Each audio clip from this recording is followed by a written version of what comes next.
que donc voir quelqu'un dans cette belle salle à manger et avec un repas à la française, eh bien, crée de bonnes conditions.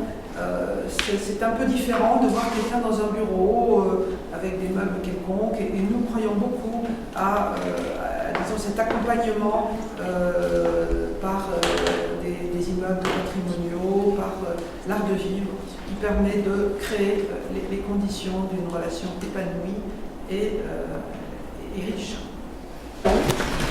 Mais à l'origine, c'était une salle de bal. Il n'y avait pas de meubles, il y avait des miroirs, et donc il y a eu ici des balles, Prince Ferdinand, la princesse Marie.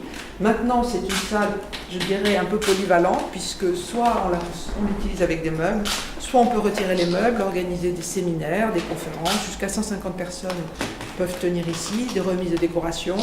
Et c'est donc la pièce principale avec des œuvres, un mobilier, et disons c'est là que se passent les grands événements économiques, politiques, culturels. Et voilà, donc ici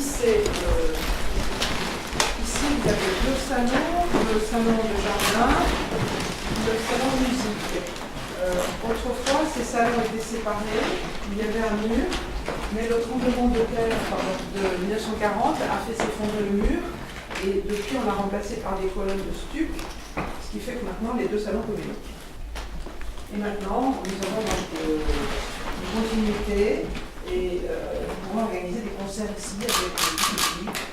C'est un salon extrêmement agréable qui donne sur la terrasse qui est elle-même utilisée pour la réception durant le mois d'été.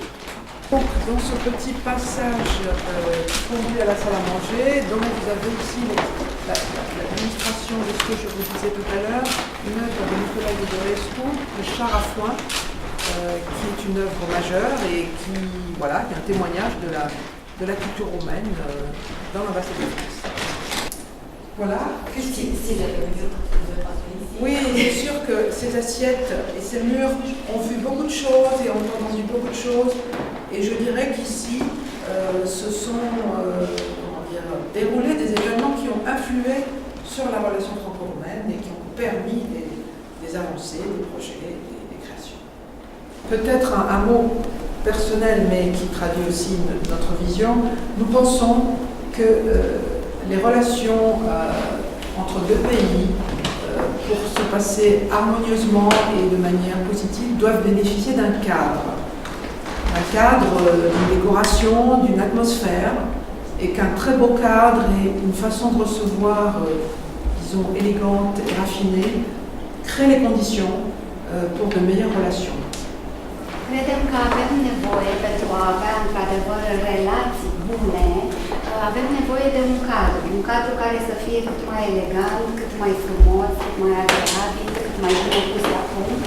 Din această cauză și reședința este practic un simbol al acestei gândiri pe care noi o avem despre relațiile noastre.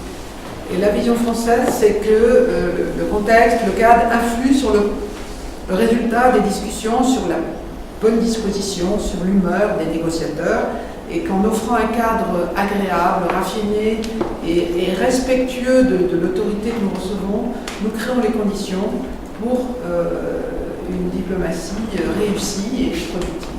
C'est comme ça que nous voyons les choses.